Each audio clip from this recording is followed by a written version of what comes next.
des trajectoires les plus électrisantes de la tech française actuelle. Imaginez une structure capable de passer de 80 millions à 1 million d'euros de chiffre d'affaires mensuel en seulement 6 mois. Ce n'est pas de la science-fiction, c'est l'IMOVA. Avec plus de 10 000 clients, une équipe qui a quadruplé en un temps record et expansé aux États-Unis, l'IMOVA a su redéfinir la productivité des TPE et PME à grand coup d'intelligence artificielle. Et aujourd'hui, nous avons la chance d'accueillir le cofondateur et le porteur de cette vision, M. Johan Brahimi.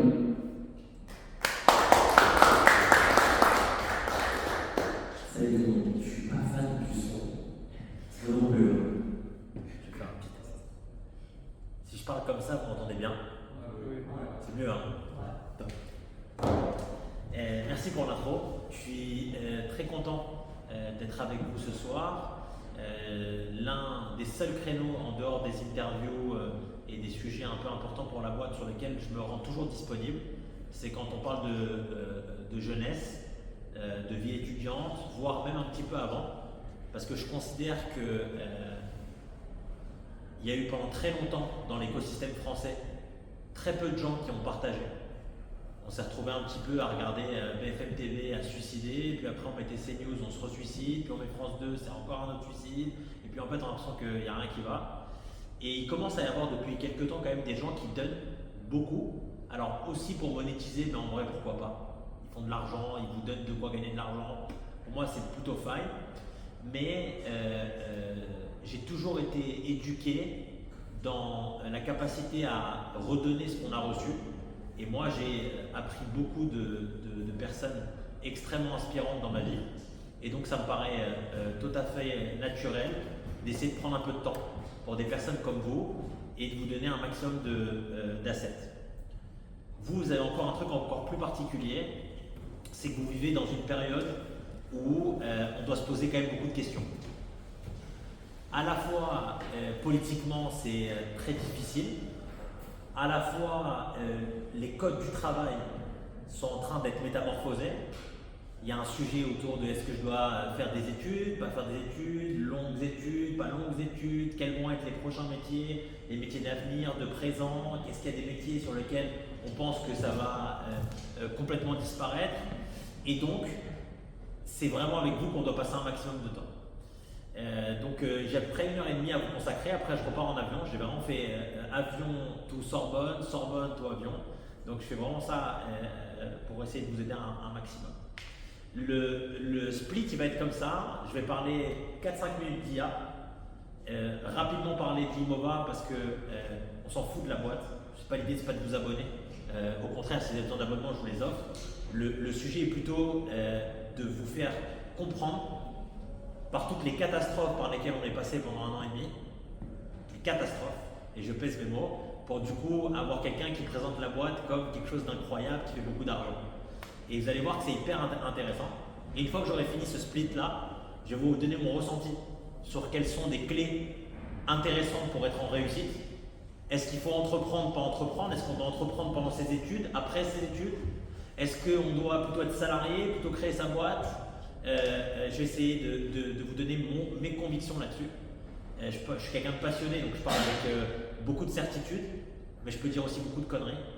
Mais en vrai, c'est pas très grave. Du coup, pour me présenter rapidement, je suis Johan Brahimi, j'ai 32 ans. J'ai été très impliqué dans la vie associative quand j'étais jeune. Tout ce qui est colonie de vacances, les gosses qui n'ont pas d'argent, les personnes qui n'ont pas de quoi manger, etc. Je me suis beaucoup donné quand j'étais jeune là-dessus, pour essayer de fédérer, de mettre un peu de choses positives sur Terre. Et après, j'ai pivoté sur un monde business.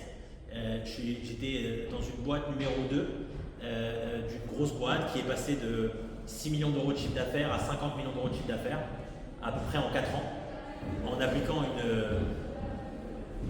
beaucoup de gens dans les couloirs. Salut. T'inquiète. Moi, je ne suis pas professeur, donc franchement, pas besoin de m'excuser. Je disais, on est passé de 6 millions d'euros de chiffre d'affaires à 50 millions d'euros de chiffre d'affaires avec une méthode très simple, très simple, et qu'on a appliqué sur l'IMOVA. Et d'ailleurs, ça a été un des très gros sujets de moquerie au début, c'est qu'on a pris beaucoup de commerciaux. Là où dans un monde tech, on est plutôt habitué à dire faut que ce soit scalable, faut que les gens puissent s'abonner tout seuls, Si tu as du monde, c'est répétable, mais c'est pas scalable. Toutes les conneries qu'on dit toute la journée alors qu'on n'a jamais monté de boîte. Du coup, commençons par le sujet de l'IA. L'IA, je vais utiliser des mots qui sont très forts, parce que je le pense vraiment. C'est pour moi la plus grande invention de l'humanité depuis le feu. Donc ça fait un petit peu de temps. Pour une raison simple, c'est que c'est la première techno qui a deux comportements assez particuliers. Le premier, c'est que tu n'as pas besoin d'être tech-friendly pour discuter avec cette technologie. Par exemple, ce banc. Moi, j'ai jamais su monter un meuble de ma vie. C'est-à-dire, Ikea, c'est un cauchemar pour moi. Ce banc-là, si je veux le monter, j'ai plusieurs options. Mon papa m'a formé, ma maman m'a formé, peu importe qui m'a formé, option 1. Option 2, il y a un guide, je l'utilise. Option 3, vidéo YouTube. Option 4, j'appelle un ami. L'IA, je ne sais pas allumer un ordinateur. On me met face à ChatGPT. On me met face à Claude, Limova, tout ce que vous voulez. Je lui dis, bonjour, je ne sais pas ce que c'est un prompt. J'ai 4 ans. Explique-moi, comme un enfant de 4 ans, par le jeu. Elle va t'expliquer un enfant de 4 ans par le jeu. Salut, je suis passionné de paddle. Moi j'adore jouer au paddle. Je ne comprends pas ce qu'est la fission nucléaire. Explique-moi la fission nucléaire en me prenant des exemples du paddle. Salut, je ne comprends rien à la bourse. Explique-moi. C'est la première invention de l'humanité qui t'apprend à l'utiliser, voire même qui t'aide à acquérir du savoir, peu importe ce que tu peux avoir comme handicap, problème, manque de culture, manque de tout ce que tu veux. Parce qu'elle va repeat jusqu'au moment où elle va trouver le moyen de communiquer. Ça, c'est le premier comportement qui est incroyable avec l'IA. Et le deuxième comportement qui est à la fois incroyable, à la fois très flippant, c'est qu'il apparaît qu'elle a l'air d'être capable de muter un peu toute seule, en apprenant des choses, en écoutant des choses, en regardant des choses. Alors ça fait un peu plus flipper, ça me fait flipper. Mais ce qui est sûr, c'est que whatever ce qu'on en pense, c'est là. Et moi, je me suis toujours dans ma vie concentré sur une chose, les facteurs contrôlants. Est-ce que Altman, Musk et Anthropic, DeepSeek, tout ça, ils sont en train de partir en sucette? Je sais pas. En tout cas, je vois que Anthropic a levé 100 milliards, OpenAI 122 milliards. A priori, ils vont y aller. Et en fait, moi, je ne peux pas être dans un monde en me disant « est-ce que je dois ?» Je dois plutôt être dans un monde de « je dois » et on verra. On verra comment ça se passe, on verra si je suis aligné, on verra si c'est mes valeurs, on verra si ça et ça. Après, tu peux faire le choix de dire j'observe, etc. Mais malheureusement, ça fera comme d'habitude. Ah, si j'avais su qu'Internet c'était un truc d'ovni, je me serais mis avant. Ah, si j'avais su que les réseaux sociaux c'était un moyen leverage marketing de port, je me serais mis avant. Ah, si j'avais su. Ok. En tout cas, à force est de constater qu'il y a, ça redistribue énormément de choses. Et moi, la reco que je fais, c'est on doit monter dans le train. Après, on va devoir composer avec ce train. Ce qui va trop à droite, ce qui va trop à gauche, comment, ça monte, ça sort. En tout cas, force est de constater que c'est quelque chose d'extraordinaire. Et moi, j'ai été éduqué à voir le verre à moitié plein et à y voir les choses exceptionnelles qui en sortent, plutôt que de voir le verre à moitié vide. Oui, c'est dangereux. Oui, ça a l'air d'avoir une conscience.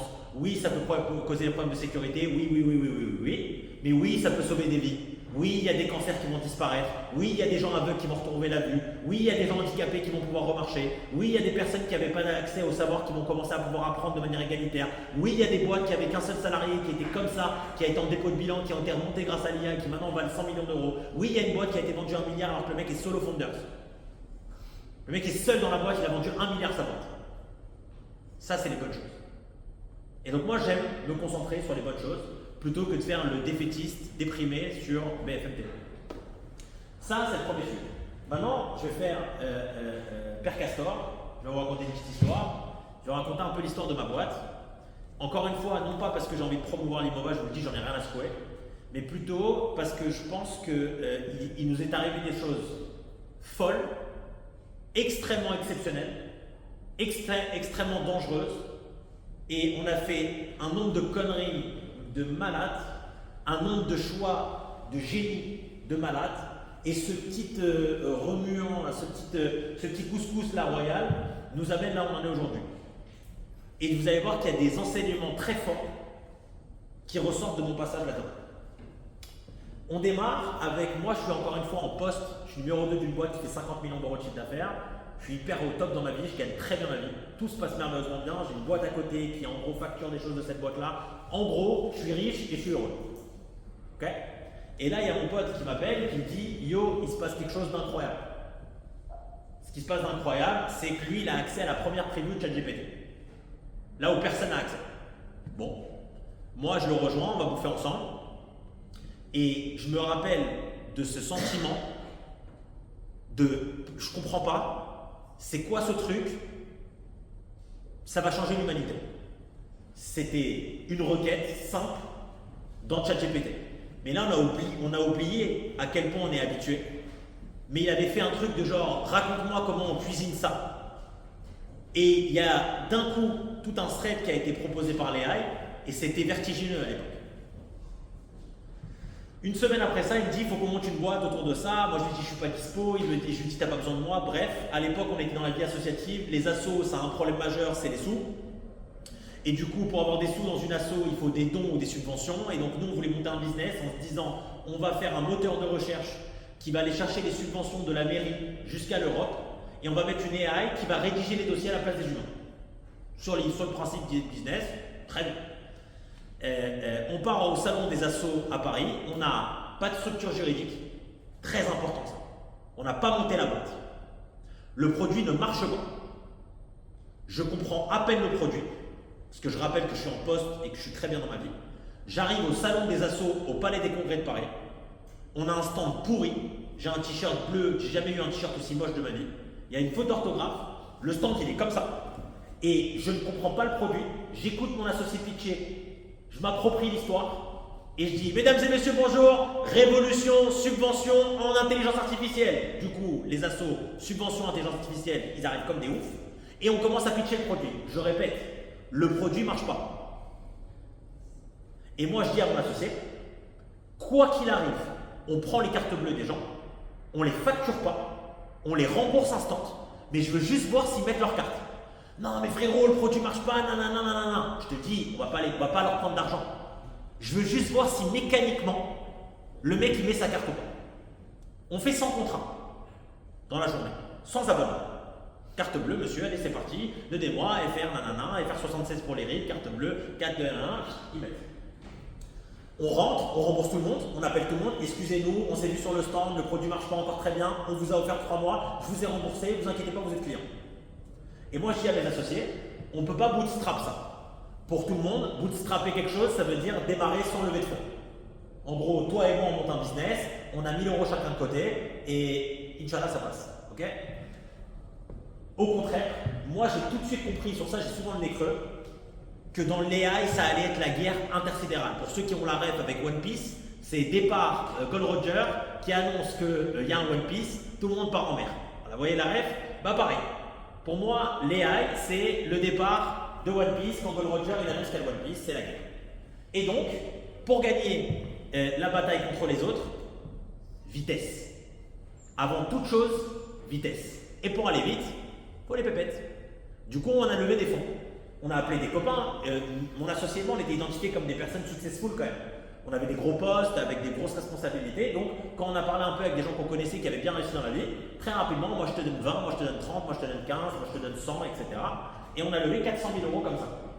Au bout d'à peu près 2, 3, 4 mois quand même de discussion, hein, le business plan, les conneries, tous les trucs qu'on n'a jamais respectés évidemment. Et du coup, on lève ces 400 000 €. On va voir la BPI. Et BPI nous prête également, à mon grand étonnement, 250 000 €. Sur un produit qu'on a fermé 2 mois après, hein, c'est quand même important de se le dire. Et donc, on a 650 000 €, on ouvre des bureaux, et là aussi, moi j'annonce qu'il faut dépenser vite de l'argent. Il faut vite confronter ce qu'on a vu au salon des expos à Paris sur Internet. Et moi, j'avais une culture sales de mon ancienne boîte, où en gros, on faisait des lead forms sur Meta, et on faisait rappeler par des commerciaux. On était des ovnis, personne ne faisait ça, parce que personne ne fait rappeler des humains pour 9,90 € par mois. Personne ne fait ça. Sauf que moi, pourquoi je voulais faire ça? 2 raisons. La première, je voulais qu'on ait vite des abonnements. Et surtout, je voulais vite comprendre le pouls du marché. J'avais pas un sujet de rentabilité. J'avais un sujet de je voulais comprendre pourquoi les gens voulaient de l'AI dans leur business. On discute un petit peu, je rappelle qu'on s'adresse à des associations, moyenne d'âge 60 ans, conseil d'administration tous les mois pour voter 9,90 € par mois de dépenses, la guerre. Et pourtant, on signe tous les jours 5-7 assos par jour. Mais les assos, au fur et à mesure que le produit évolue, parce que là le produit marche, ils nous disent mais moi j'ai une entreprise, ça pourrait m'intéresser votre truc. Faites pas d'autres choses, vous voulez pas faire un peu de marketing, un peu de trucs comme ça m'aiderait quand même dans mon business. Bon, ça nous traîne un peu dans la tête comme ça. Et un soir sur Insta, je scrolle à 3h du mat, je faisais une grosse insomnie, je scrolle comme ça, et à un moment donné je tombe sur une pub qui me hook. C'est un concurrent actuel aujourd'hui qui doit vous maudire, qui s'appelle Sintra, qui est aux US, et qui à l'époque cartonne, et eux font les agents IA pour les entreprises. Et quand moi je vois la pub, je suis effrayé. Je me dis mais qu'est-ce qu'on est en train de monter, un truc de merde, c'est nul ce qu'on fait, mon Dieu. Ce qu'ils font c'est tellement mieux que nous, on est éteint au sol. Le lendemain matin 8h, call sur le Slack avec les associés, les gars, faut qu'on pivote. On s'insulte pendant près une demi-heure. Mais t'es un débile, on a levé un demi-million d'euros sur les associations, on a notre product market fit, on signe 5 personnes par jour, tu veux changer tout le business plan, t'es un malade, nanana. Moi, je fais la guerre parce que je lâche pas, et du coup, je dis, vous savez quoi?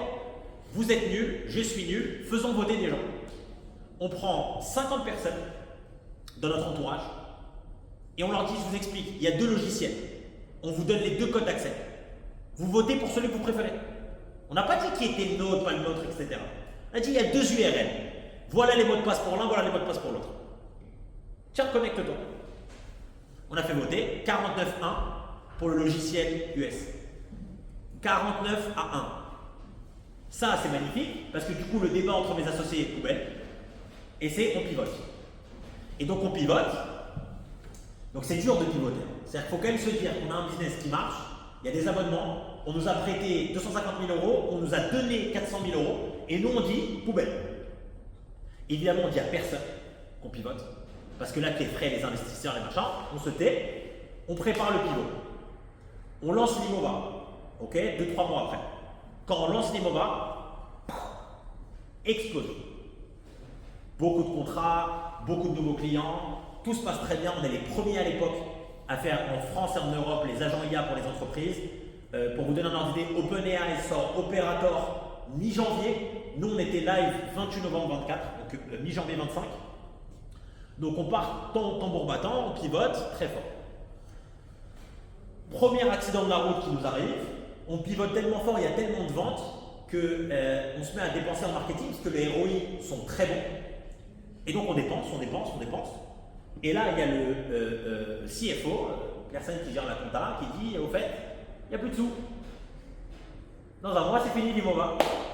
Je me dis, attends, c'est-à-dire, ça cartonne là? Oui, ça cartonne, mais vous vendez 19 € par mois fois 500, ça fait pas beaucoup d'argent. Hein. Vous dépensez tellement en marketing, il va rien se passer. Moi, je dis, pas de panique, on va relever des sous. Allô les copains, on est en train de cartonner, on cartonne tellement qu'il faut relever des sous. Bien sûr, Yo, bien sûr. Là, on prend 600 000 plus 300 000 de la BPI, 900 000. Ok? On prend l'argent, on remet encore. 2-3 mois plus tard, le CFO il rappelle, il n'y a plus beaucoup d'argent. Je dis attends, mec, on a levé 1 million, de quoi tu me parles? Ah bah mec, il y a un peu plus d'argent, mais c'est pas la folie. Et donc là, mon associé, il fait un move de génie. Il va en mastermind avec Eric Larchevêque. Eric Larchevêque, c'est le coach qui va être mon associé dans M6, sur M6. C'est accessoirement le mec qui a monté Ledger, qui est une licorne. Bref, c'est un mec super fort. Et moi, en même temps, j'envoie un DM à l'époque à Oussama Hamar, que vous devez connaître pour tous les trolls qu'il a eu là-dessus. Et je lui dis, salut Ous, j'ai un produit de ouf, je pense que je peux le présenter dans Sans Permission. À l'époque, Sans Permission, c'était bankable, ça faisait 200-300 000 vues par épisode, c'est incroyable. Et donc, Oussama me répond, on fait un call, il me dit, je kiffe ton énergie, tu viens faire Sans Permission dans un mois. Magnifique. De l'autre côté, Eric Larchevêque, il dit, j'ai jamais vu des Mongols comme vous, arrêtez de dire à vos commerciaux de vendre en mensuel, dites-leur de vendre en annuel. Et les mensuels, c'est pour le site. Les commissions des sales, c'est pour les annuels. T'as raison Eric, c'est parti. On donne la consigne au sales et là on commence à vendre de l'annuel. On monte les prix et on vend de l'annuel. Et du coup la trésor de la boîte elle commence à remonter bien. Moi je pars faire sans permission, ça cartonne grave, on fait 800 contrats, c'est génial. Bref, on est au mois d'avril 2025 et la boîte pour la première fois commence à avoir du MRR, commence à avoir un peu de trésor et n'a pas besoin forcément de relever beaucoup d'argent tout de suite. Mais bon, on n'est pas non plus très riche, quoi, ça va. Et là, il y a un pote à moi dans un dîner qui me dit il faut absolument que tu ailles faire les jumps avec Guillaume Play. Je dis ok, d'accord, il me dit c'est payant, mais franchement, je le sens bien, je pense que c'est un truc, c'est la folie, machin et tout. Je dis ok, dis-moi combien ça coûte. Il me dit le prix et à l'époque, il faut savoir que ça représente 80% de la trésor de la boîte. Ça veut dire on est fin mars, on vient de finir sans permission. Sans permission est sorti 28 février. Et fin mars, le mec me dit le prix de légende c'est 80% de la trésor de la boîte. On a 15 salariés à l'époque. Donc en gros, si on plante l'épisode et que à la fin de l'épisode ça fait 2 ventes, tout le monde dort, terminé. Et ben, on discute pendant une demi-heure avec mes associés et moi je leur dis écoutez, au pire, on refera un peu un coup de magie et on relèvera des sous. Mais moi j'y crois à cet épisode. Je pense que ce mec-là, il a une aura de ouf. Faut qu'on le fasse. Ok, pas de problème, bah on le fait. Et du coup, on envoie. Les garçons, ça vous dérange pas juste de fermer la porte pour le couloir? Merci, parfait, magnifique. Et du coup, on décide d'envoyer 80% de la trésor de la boîte dans les gens. L'épisode avec Guillaume Play arrive, on sort l'épisode, et là, on ne comprend pas ce qui se passe. Explosion. C'est-à-dire, j'ai vu, j'étais dans une boîte où on faisait 1 million d'euros dans une journée de canicule. Okay, j'ai déjà vu un comportement user qui part en sucette, il y a une canicule, c'est la folie, il fait chaud, je t'achète. Mais ce qui s'est passé après les ventes, c'était inexplicable. Moi, je vais sur mon HubSpot, je n'oublierai jamais, je commence à avoir des ventes qui tombent. Et sur mon HubSpot, pour ceux qui ne savent pas, c'est un CRM. J'appuie sur Entrée et je vois 1500 contacts en retard. Et moi, j'avais distribué les leads la veille. Je savais qu'il en était à 0. Donc, il y avait 2 options. Soit il y avait un imbécile qui avait touché à mon HubSpot, et donc du coup, je me retrouvais avec un problème de config. Soit il y a 1500 humains qui ont demandé à se faire recontacter suite à l'épisode. On vérifie le setup, aucun problème. Il y a bien 1500 personnes en 48 heures qui ont demandé à se faire contacter. Et à partir de samedi soir, 21h, vente. Je vous montrerai Slack pour ceux qui veulent voir à la fin de la conf. Toutes les 2 minutes, il y avait une vente. C'était infernal. J'appelle tout le monde sur Slack, je leur dis rendez-vous bureau dimanche matin 7h, toute la boîte doit être. Et de dimanche matin 7h à N+1, on a fait toute la boîte, les founders, les salariés, 7h du matin, minuit, tous les jours, 7 jours sur 7, pendant un mois, pour simplement traiter la demande. On était débordés. Et quand il y a eu les jumps, j'ai oublié de parler d'un truc qui était très intéressant, c'est les fonds d'investissement qui nous ont envoyé nous faire chier. En gros, vous êtes des Mongoliens, vous n'avez pas fait HEC, vous avez un MRR qui ne veut rien dire, vous faites un play horizontal, nous on ne met pas d'argent chez vous. Sauf que moi, à la fin de l'épisode de Légende, pour ceux qui l'ont vu, le premier, je dis, au fait, on lève des sous, ceux qui veulent. On a levé 2 millions d'euros en 15 jours, juste grâce à l'épisode. Et donc, avec ces 2 millions d'euros là, il y a un 3e million qui s'est rajouté rapidement.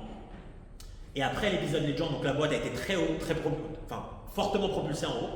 On faisait beaucoup de ventes. Donc du coup, on a rentable l'épisode. L'épisode était plus que rentable, je crois, au bout de 24 ou 48 heures. Et ce qui a été très intéressant d'observer, c'est la stratégie qu'on a fait juste après. On se la refait. On monte la boîte. On va mourir en décembre. On lève des fonds. On va mourir en mars. On fait des ventes annuelles. On remet 80% de la trésor de la boîte en mars, fin mars. Ça marche les gens, on est sauvés. Là, la boîte, elle est sauvée. On lève 3 millions. Mais c'est là où c'est encore un peu plus intéressant. C'est que quand on lève ces 3 millions d'euros, Moi, à ce moment-là, il y a une petite idée qui me traverse l'esprit. Je me suis dit, venez, on fait comme Haribo. C'est quoi Haribo? Bah, par exemple, toi, quand tu vas acheter des bons becs, bon, t'as l'air d'être bien un truc, tu manges pas trop de bons becs, pas comme moi. Mais moi, quand je vais acheter des bons becs, Haribo, c'est les patrons. Haribo, c'est Voladi pour les grands et les petits. C'est les patrons. Tu dis quelqu'un Haribo, ouais, Harry connaît. Pourquoi tout le monde connaît Haribo? Parce que quand tu mets la télé, Haribo, c'est Voladi pour les grands et les petits. Quand tu passes dans la rue, t'as un truc Haribo. Quand tu vas devant un métro, Haribo. Bon, bah, quand tu vas acheter des bons becs, on est Haribo. Et moi, je leur ai dit à mes associés, il faut que sur un mois, on se la joue Haribo. Ça veut dire quoi? J'aurais dit, on prend 1 million, 1,2 million, on les brûle en un mois. Ok, comment? On va refaire un épisode de Légende. On a fait un deuxième épisode le 28 novembre. Et moi, j'avais demandé que 2 semaines avant l'épisode de Légende, le deuxième, la semaine de l'épisode et la semaine d'après l'épisode, on voit l'Imova partout. J'ai pris le budget méta, j'ai fait x4. On a pris des affiches dans le métro parisien. Ceux qui sont allés dans le métro, il y a eu pendant octobre-novembre des grands Limova comme ça sur des grosses stations comme La Défense, Nation et autres grandes stations parisiennes.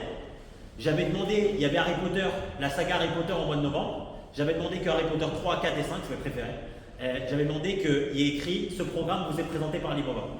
Et on avait fait le tram, le métro, la télé, la presse, le market en un mois. On a dépensé 1,2 million en un mois. Alors vous doutez bien qu'on a fait beaucoup d'argent, mais c'est pas ça le plus important. Le plus important, c'est que dans la tête de tout le monde, on était les kings. Genre les mecs qui avaient full argent. Pour vous donner un ordre d'idée, il y a l'Olympique de Marseille, qui au demeurant vit une saison très compliquée, qui nous a envoyé un mail pour qu'on les sponsor. Et moi je dis, à tout hasard, ça coûte combien? Ouais, c'est 7 millions l'année. Mais nous, c'est pas qu'on n'a pas 7 millions. On n'a pas 7 millions ni aujourd'hui, ni demain, ni après-demain. Mais ce qui est magnifique, c'est que l'OM, ils se sont dit, dans notre tête, l'Imova, c'est à ce stade-là. C'est un sponsor genre Nestlé. Alors qu'en vrai, on a un peu de sous, mais on a quoi, 1,5 million en banque. À l'échelle dont on parle, genre les sponsors de l'OM, nos concurrents qui sponsorent l'OM, ils ont peut-être 500 millions, 600 millions en cash. Genre nous, on n'existe pas. Mais le fait est d'avoir fait ce play-là, on était dans cette catégorie-là. Et du coup, qu'est-ce qu'on a observé de très très très important pour vous? C'est quand on a arrêté de dépenser comme des débiles, les ventes ont continué de monter. Et là, on rentre dans un cas de figure marketing incroyable. C'est que j'ai payé un petit peu, pendant une petite période, beaucoup d'argent pour, au long cours, exploser mon ROI. Parce qu'aujourd'hui, on paye nos leads moins cher, on paye nos clients moins cher. Le referral, donc le referral, c'est le référencement, c'est par exemple, moi j'ai Netflix, je dis à mon pote, tu regardes sur quoi? Amazon, quoi? T'as pas Netflix? T'es débile, prends Netflix, ça. Et donc le mec télécharge Netflix le soir, grâce à moi, ça s'appelle du referral. Bah, ce referral-là a explosé juste parce que pendant un mois, on a fait des débiles. Et on a, encore une fois, pris des risques. Et après, ainsi de suite, etc. Aujourd'hui, on est à 350 000 € de MRR, c'est à peu près 4,2 millions d'ARR. On a 2% de churn, ce qui est ridicule, 2% de personnes qui se désabonnent. Et donc là, on est pré-phase de série A. On va s'apprêter à lever entre 25 et 35 millions d'euros. Et on a plusieurs fonds d'investissement américains qui veulent rentrer au capital de la boîte. Pourquoi cette histoire elle est intéressante? On n'a rien à foutre c'est une success story, etc. C'est pas le sujet. Ça, c'est bien pour moi et mon portefeuille. Vous, ce qui est intéressant, il y a plusieurs choses. Premier sujet, on a lancé le produit alors qu'il ne marchait pas. Donc à tous ceux qui vous expliquent pendant 200 ans qu'il faut faire des PowerPoint pour aller faire une étude de marché, pour comprendre que le marché il se passe comme ci, comme ça, et qu'après il faut faire un BP, un business plan, pour vous dire que tu vas avoir que le coût que tu vas en... Zéro.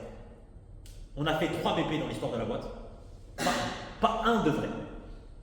Les 3 on les a fait, la première parce que tu lèves pas des fonds si tu n'as pas de BP, le 1. Le deuxième on l'a fait parce qu'on faisait une levée de 3 millions, tu es obligé. Et le troisième on l'a fait pour les banques. Aucun des BP qu'on a fait, attention, ça a été fait par des juniors entreprises, genre des personnes comme vous qui sortent d'écoles importantes, qui ont bossé 1 mois et demi sur le BP, les chiffres, les machins. Zéro.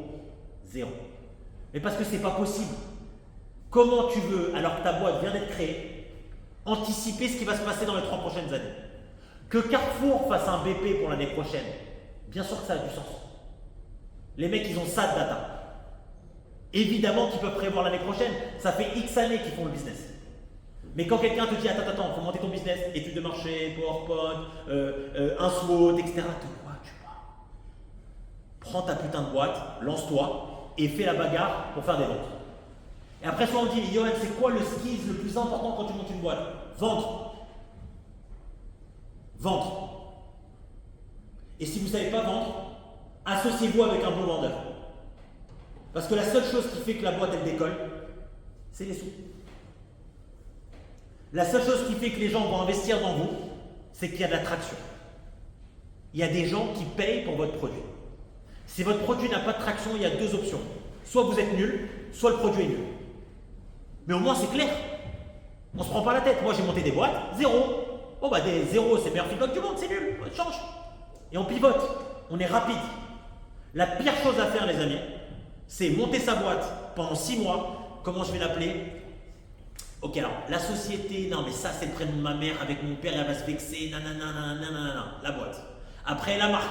Non mais attends, la marque, c'est important la marque. Qu'est-ce que c'est important la marque? Apple, Uber, Claude, OpenAI, ChatGPT, ça veut dire quoi? Ça veut rien dire.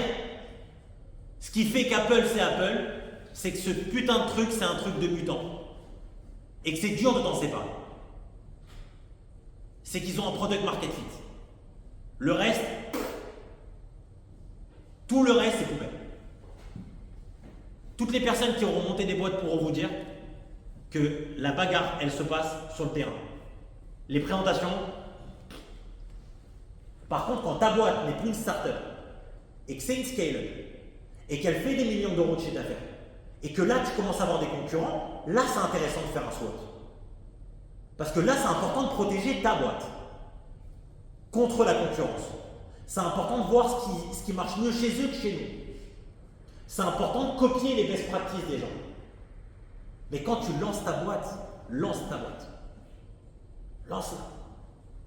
Crache-toi, remonte, redescends. Le reste, pas important. Avant que je vous laisse poser des questions, je reviens sur 2-3 points qui me paraissent importants. Lancez-vous un. Deuxième chose, évidemment, dans l'entrepreneuriat, il y a une phase inhérente, inévitable, qui est liée au risque. Quand on fait des gens, 80% de la trésorerie de la boîte, je vous le dis, ce move, c'est l'un des moves les plus débiles qu'on ait fait. C'est-à-dire, dire que si ça ne marche pas, tu dois soit virer tout le monde, soit relever des fonds, c'est un move de débile. Mais c'est parce qu'on a fait un move de débile qu'on a réussi là où on est. C'est comme ça. Il y a des choses, c'est comme ça. Stripe, c'est une boîte qui a failli faillite 4 fois. Stripe, c'est 2 frères, ils ont 26 ans, la boîte vaut plusieurs milliards. Ils se sont trompés plusieurs fois, ils ont fait les cons, ils ont réinvesti, machin, tant pis.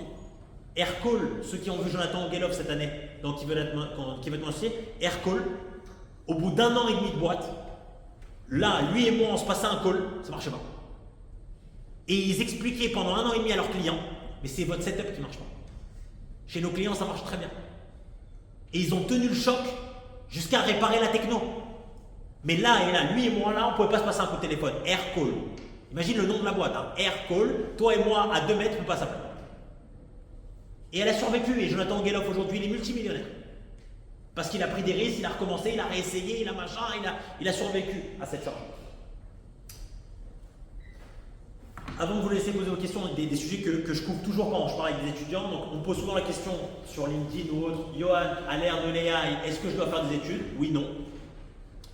La réponse pour moi, elle est évidemment très simple.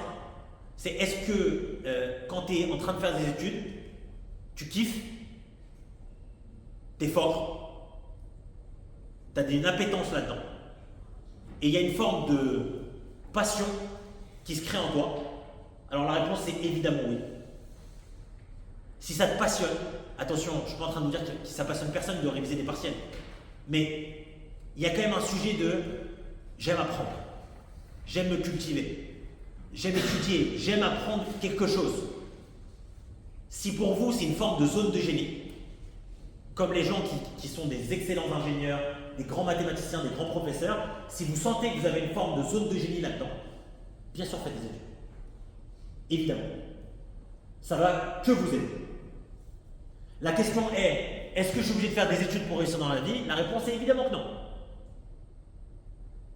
Si ta zone de génie, si ta passion, elle est dans aller au boulot et aller apprendre sur le terrain parce que tu es incapable de rester 10 minutes assis, va apprendre, travaille.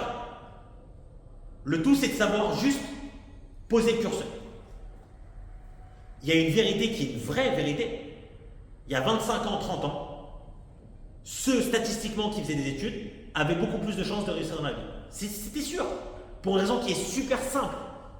L'accès au savoir était limité. Point. Pour être un sachant, il fallait apprendre. Aujourd'hui, tu vas sur YouTube, tu as le restaurant du savoir. Tu as des personnes qui veulent gagner des millions d'euros pour apprendre aux gens à faire des choses exceptionnelles. Donc croyez-moi que ceux qui veulent gagner des millions, ils sont très motivés parce qu'ils veulent être millionnaires. Et donc croyez-moi que quand ils préparent leur tuto ou leur explication, ils y mettent toutes leurs âmes. Maintenant sur YouTube, il y a aussi plein de déboires.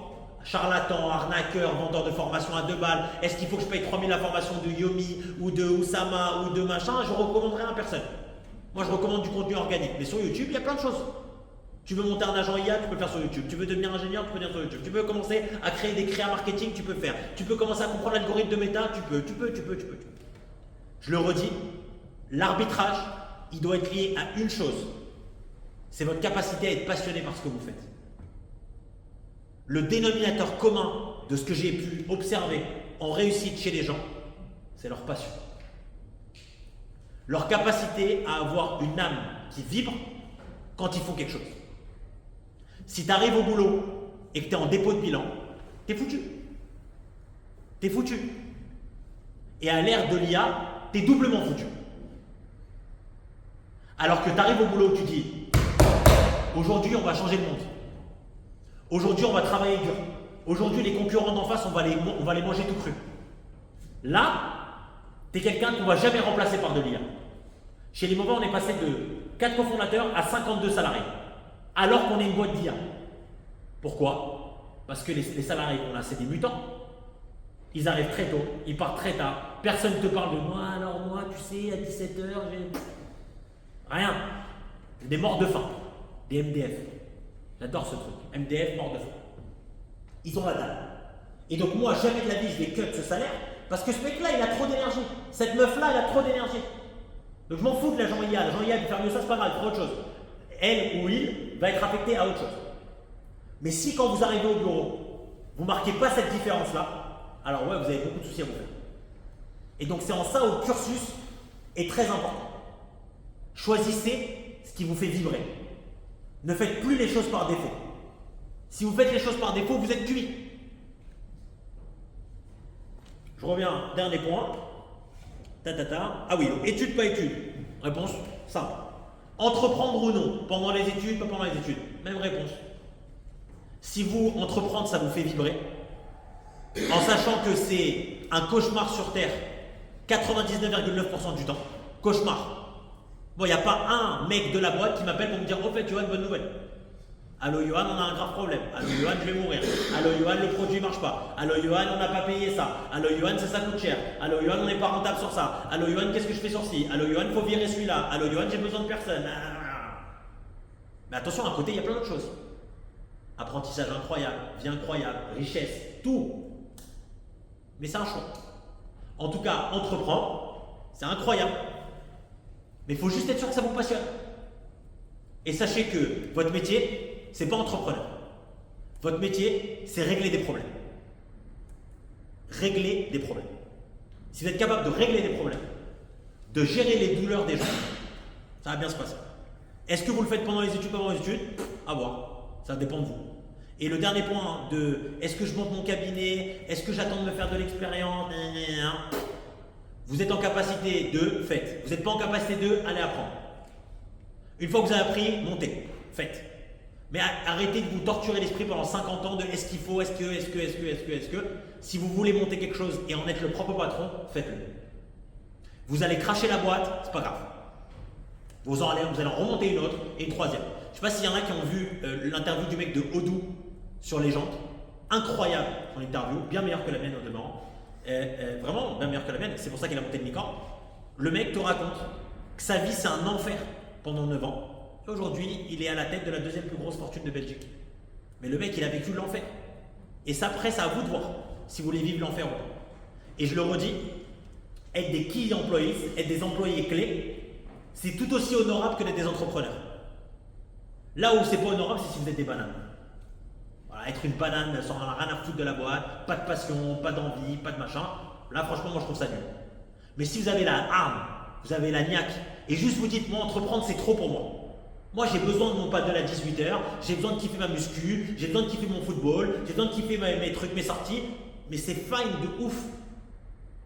Par contre, Marocco, c'est que en tant qu'entrepreneur ou en tant que salarié, vous devez être brillant. Pas brillant par votre intelligence, brillant par votre aura. Vous devez être étincelant. Pour ceux qui ont la rêve avec Dragon Ball, vous devez être en Super Saiyan. Il doit y avoir une aura autour de vous. Ça, c'est la reco que je peux vous donner. Et le dénominateur commun de toutes les personnes, en tant que salariés, en tant qu'entrepreneurs, qui ont été des gens successful dans des boîtes, il y en a deux, qui sont simples, passion et travail. Simple. Maintenant, ce qui est très paradoxal, c'est que c'est extrêmement dur de travailler beaucoup. Pourtant, souvent on dit c'est dur de gagner de l'argent, etc. Pas du tout. C'est très simple de gagner de l'argent. Mais les conditions à réunir pour en gagner, elles sont difficiles. Pourquoi? Parce que te lever à 7h du matin, te coucher à 20h, à minuit, travailler jusqu'à 20h, être dispo le week-end, ça c'est dur. Parce que vous croyez quoi? Vous croyez que moi j'ai pas envie de me dire attends, demain, paddle, machin, revers, voler, machin, tu sors, le sport, tu kiffes, la soirée, moi j'ai des potes qui m'appellent, viens on sort, viens on va se détendre, viens on va se machin. Mais moi ce qui m'anime, c'est de vendre ma boîte. Comment je vais la vendre ma boîte si je bosse pas plus que les autres? Et ça c'est dur. S'imprégner de ça c'est difficile. Bosser autant c'est difficile. Par contre, si vous bossez comme des fous et que vous êtes passionné, c'est sûr que vous allez réussir. Le seul truc qui va peut-être changer, c'est quand. Quand est-ce que vous allez avoir un peu de chance, d'alignement suffisant. Mais sachez-le, en bossant comme des acharnés et en étant passionné, vous serez riche. Si être riche fait partie d'un critère de réussite pour vous. Moi, ça l'est parce que j'ai été pauvre toute ma vie et que j'ai envie d'aider ma famille à ne jamais se retrouver dans la situation dont j'ai été quand j'étais petit. Mais j'ai mon associé qui a jamais manqué de rien et qui lui concrètement n'a rien à foutre d'être riche. Lui, ce qui le passionne, c'est de vendre la boîte parce qu'il a envie de marquer l'histoire. Chacun son truc. Mais lui, il est passionné, je suis passionné. Point. Et ça doit, j'espère que ça transpire quand je vous le dis. Parce que ça, c'est la vraie réussite pour moi sur Terre. C'est d'être étincelant et brillant au regard de ceux avec qui vous êtes confrontés. Est-ce qu'il y a des questions? Yes. Ouais, j'avais une question sur tes premiers clients. Comment est-ce que tu as réussi à signer tes premiers clients quand le produit n'était pas forcément parfait? Comment est-ce que tu leur vendais le produit? Est-ce que c'était des mois offerts? Bravo, très bonne, excellente question. Vous pouvez bien donnez-moi les garçons si vous voulez poser des questions aussi après, c'est que vous êtes libre. Alors, sur le salon des assos, je pense que c'est vraiment l'expérience commerciale qui a fait le taf. C'est dans un salon d'assaut, tu viens pour chercher des choses. Donc il y a déjà un comportement utilisateur qui te dit moi je viens acheter, voir, tu vois. Et c'est comme si tu allais faire un salon de bagnole, que ça fait 3 mois qu'avec ta femme tu discutes d'acheter une bagnole. Tu as une bagnole incroyable qui est devant toi et tu as un commercial un peu ouf qui arrive et qui t'explique que cette bagnole-là, c'est la bagnole de ta vie. Nous, sur le papier, le produit est incroyable. On va aller rechercher des subventions pour vous et l'IA va vous les écrire à votre place. Le mec, c'est une association, il est comme ça. Il lève les bras, merci mon Dieu. Donc ça a été plus la partie commerciale. Maintenant, si on vient vraiment de l'Innova, le produit au début était moyen. Il y a 2 choses qui nous ont aidé. 1, le marketing était super. franchement, pourtant c'est l'un des trucs sur lesquels j'y attache le moins de concentration au début d'une boîte, mais on a été vraiment chanceux sur notre DA avec des petits personnages comme ça, Pixar. On a eu beaucoup de chance parce que ça a marqué beaucoup les clients. Donc là, le market a beaucoup aidé. Et le deuxième point qui a aidé, effectivement, c'est qu'il y avait une période d'essai de 15 jours qui était offerte sur le site et d'un mois si tu passais par un commercial. Donc ça a aidé à la conversion. Beaucoup quand le produit n'était pas connu, quand tu n'as pas d'avis Trustpilot, tu n'as pas d'avis Google, ton produit il est un peu comme ça. Offrir 2 semaines, 1 mois, ça aide beaucoup. Mais attention, il offre 2 semaines ou 1 mois, mais il met sa carte bleue. Il met son. Et si tu dis, mais attendez, une empreinte bancaire, pourquoi vous prenez une empreinte bancaire si c'est offert? Bah, monsieur, si vous allez sur Booking, vous avez le droit d'annuler jusqu'au 31, bah pareil. Mais si par contre tu offres 1 mois à des gens qui ne mettent pas la carte bleue et que tu as beaucoup d'utilisateurs, ça ne veut rien dire. Si par contre tu mets la carte bleue et que tu offres 15 jours ou 1 mois, psychologiquement la personne elle t'a donné ses codes de carte bleue, ça veut dire qu'elle était quand même prête à tester. Et moi je recommande quand même de faire des périodes d'essai quand le produit n'est pas trop connu ou quand le produit est un peu nul. Question? Non. Ouais. Je dis souvent que l'idée des agents IA existait déjà aux États-Unis et tu ne prétends pas l'avoir inventé. Concrètement, c'est quoi la première chose que tu as fait différemment pour l'implanter en France? La chose très forte qui a été différenciante avec Sintra, c'est que eux ont fait selon moi une erreur de ouf, c'est qu'ils ont considéré que le marché était mature sur l'IA et donc on pouvait s'auto-abonner de façon en self-serve en disant nous on met pas d'humain, on laisse les gens s'abonner. Et du coup il y a eu un changement énorme, c'est que Sintra avait 90% de churn month over month. En gros les gens s'abonnaient, ils comprenaient pas tout, ils se désabonnaient. Et donc du coup ça crée un comportement qui était inquiétant pour les fonds d'investissement parce qu'ils se disaient Sintra c'est up and down. Nous, quand les gens s'abonnaient chez nous, il y a un humain qui appelait. Bonjour, c'est Karine de Limova, je vous appelle parce que vous venez de vous abonner. Bienvenue. Alors la plateforme elle est intuitive, vous pouvez faire ci, faire ça. Il y a le site Limova Academy pour les tutos, il y a la chaîne YouTube pour les tutos, et si jamais il y a quoi que ce soit, contact@limova.ai pour aller voir un onboarding personnalisé. Et en fait, on a attaqué le marché différemment en mettant des humains pour aller éduquer le marché à l'IA en disant vous inquiétez pas, si vous ne comprenez pas le produit, on est là. Ça c'est une des grosses différences qu'on a faites par rapport aux US. Question. Il y avait toi avant et après toi, t'inquiète pas. Je montre comme ça. Merci pour la présentation. Avec plaisir. Pour la gestion de l'Immova, est-ce que vous utilisez l'Immova ou pas? Oui. Tous les d'ailleurs au demeurant, pour donner un secret de boîte, on s'est rendu compte que 50% des salariés de la boîte coûtaient un nombre de tokens chez Claude OVNI. Et on leur a dit, mais qu'est-ce que vous faites avec le produit? Genre, calmez-vous. Et les mecs nous ont dit, bah, on l'utilise au quotidien, un petit peu pour la famille, les amis et compagnie. Donc, ouais, on est utilisateur de notre propre solution sur quasiment tout. Par exemple, si tu appelles un commercial de Limova et qu'il ne répond pas, c'est son IA qui répond et qui prend rendez-vous dans l'agenda. Je monte, j'arrive vers toi. Hein. Et oui. Non, ici. Alors, j'ai constaté que tu parles très bien. Merci. Est-ce que c'est quelque chose qui est inné ou ce que tu as développé? Deux, l'activité commerciale, quelles sont d'après ton expérience, les choses que tu as compris de la psychologie des gens? Quelles sont les choses que tu as appris pour convaincre, pour mieux parler, pour ne pas dire comment penser?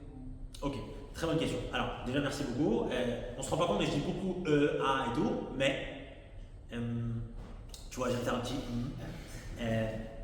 j'envoie suffisamment d'énergie pour qu'en fait ton cerveau il outrepasse ces temps de bloc parce qu'en fait je suis là, je te dis ok, tu me parles de parler en public, évidemment parler en public c'est hyper important, ce qui va être hyper intéressant et du coup je vais te capter, il y a des qui vont passer, tu vas pas les voir parce que moi j'ai envoyé beaucoup d'énergie, c'est mon style.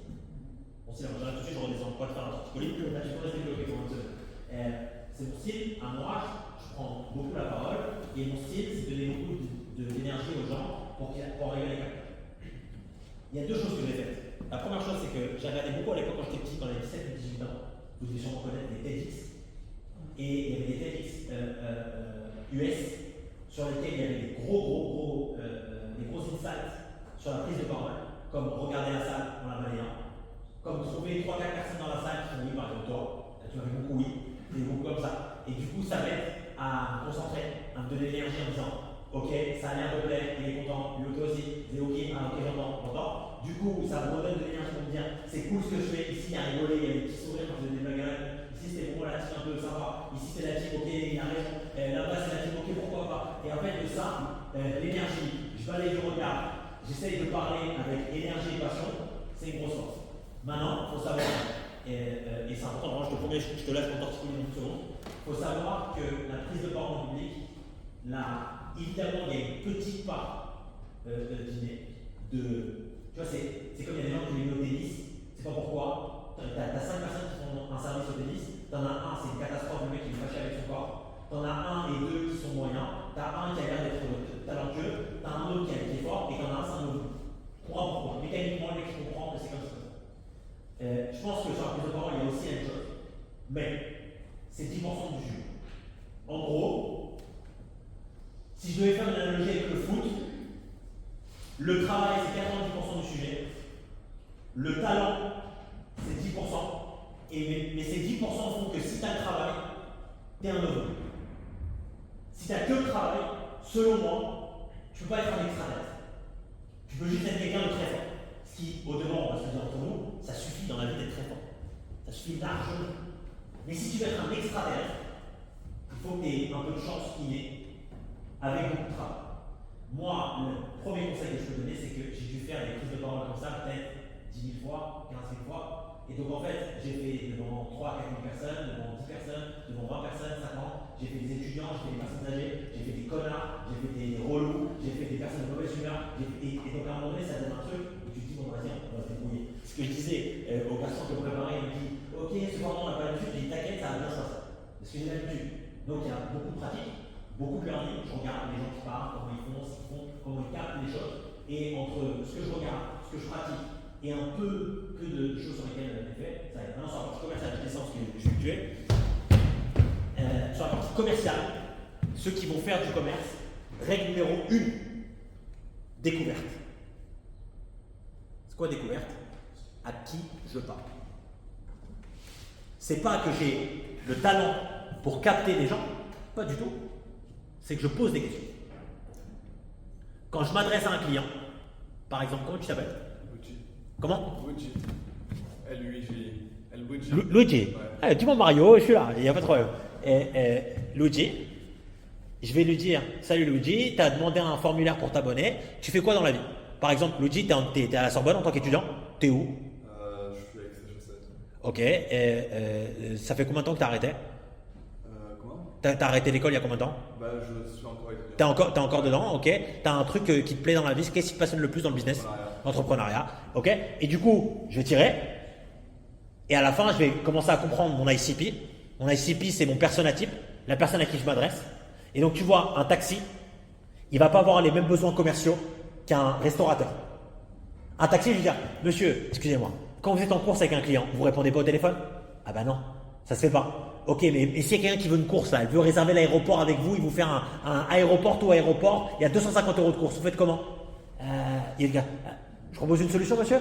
Pendant que vous êtes en course avec votre client, parlez avec votre client. De toute façon, si vous répondez pas au téléphone, Tom répond à votre place, il prend le rendez-vous de la course, il vous la met dans l'agenda. Ah ouais. Ça, c'est un use case business qui va grave parler au taxi. Si je m'adresse à un restaurateur, autre chose. Et en fait, la vraie technique dans le commerce, ça est très simple. À qui je parle? Et deuxième technique, régler les douleurs des gens. Je suis taxi, pendant que j'ai quelqu'un derrière moi, je ne peux pas parler au client. Je reçois un appel, c'est potentiellement du pognon. Je ne réponds pas pour pas parler mal au client, je perds du pognon. Point de douleur, je perds du pognon. Solution, je mets un agent IA téléphonique qui répond à ta place au client qui prend rendez-vous à ta place, je gagne du pognon. Je règle la douleur. C'est ça le commerce.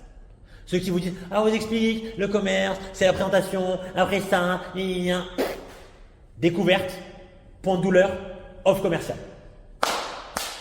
Vous faites ça, beaucoup d'argent. Facile. Très facile. Mais il faut savoir régler une douleur.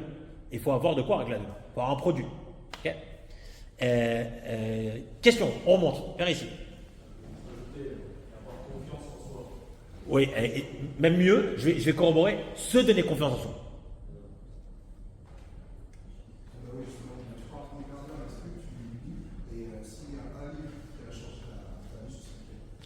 Écoute, je lis beaucoup d'articles toute la journée, très souvent, pour essayer de comprendre ce qui se passe un peu sur Terre, les enjeux, etc.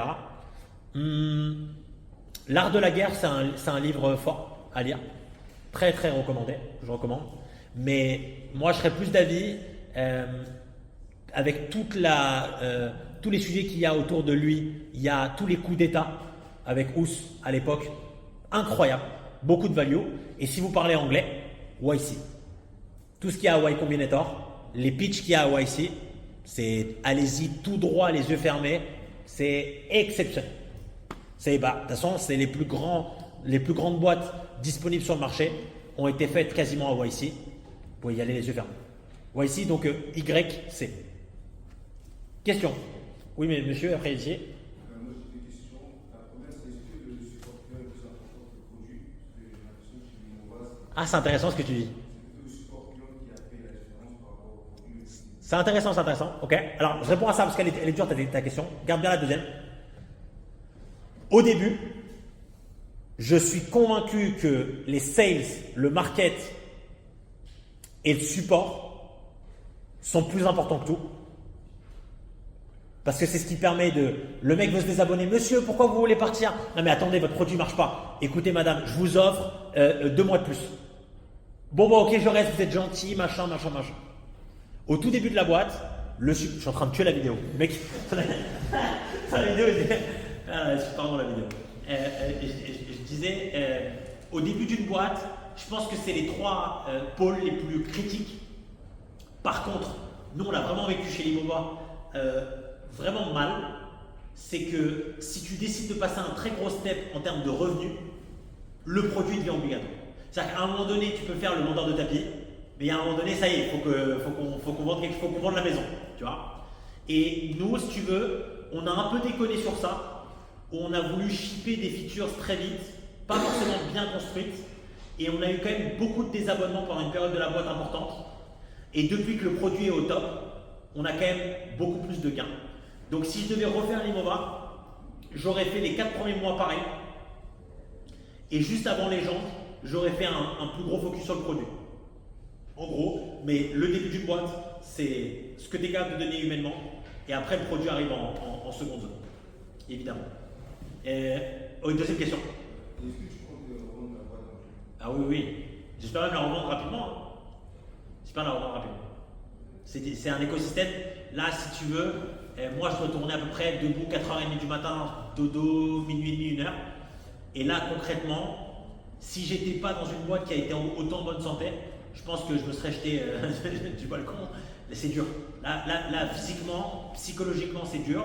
Alors qu'on est en pleine réussite, tu vois, alors tous les voyants sont ouverts. Et pourtant, c'est très très dur. Et donc, je suis pas sûr de pouvoir tenir ça, genre 5 ans, c'est impossible. Donc, il faudra vendre avant, j'espère. On va voir. Ça, l'avenir nous le dira. Il y a vraiment celui qui était tout au fond, je ne peux pas le scam comme ça, c'est impossible. Et après, on redescend. Yes. Pareil, tu as la cinquantaine d'employés. Moi, j'ai 2 questions sur ça. La première, c'est tu font quoi? Et comment tu proportionnes ce que tu dois faire avec un client? Et comment tu réfléchis à ça? C'est une très bonne question.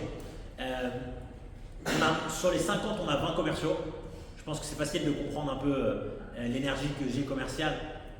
Parce que je suis convaincu, tu vois, on était avec un fonds d'investissement grec souverain. Donc, pour expliquer, c'est l'État grec qui donne de l'argent à ce fonds pour faire travailler l'argent de l'État, qui veut rentrer à peu près 5-6 millions d'euros au capital. Et il s'appelle Guy, et 4 fois il m'a dit, mais j'arrive pas à comprendre comment vous faites pour que les clients s'abonnent 5 ans. Je lui ai dit, Guy, on a des commerciaux, ils expliquent la value du produit, et puis ils essayent de se dépatouiller. Il dit, mais attends, Johan, je peux te reposer la question différemment? Oui. Les clients, quand ils sont abonnés 5 ans, ils sont engagés 5 ans? Je lui dis, oui, Guy. Ok. Dernière fois, vraiment, je suis désolé de poser la question comme ça. Il me dit, mais s'ils sont engagés 5 ans, c'est-à-dire qu'ils ne peuvent pas se désabonner? Non, Guy. Et il ne comprend pas parce que dans l'écosystème où on est, les gens, ils vont, ils partent, ils s'abonnent, ils se désabonnent, etc. Et donc, le play que nous, on a fait, c'est d'avoir vraiment 20 commerciaux pour porter la boîte, tu vois, fort en termes de traction. Il y a 10 personnes au support, Customer Support, c'est-à-dire formation, produit, accompagnement, SAV, des bugs, problèmes, etc.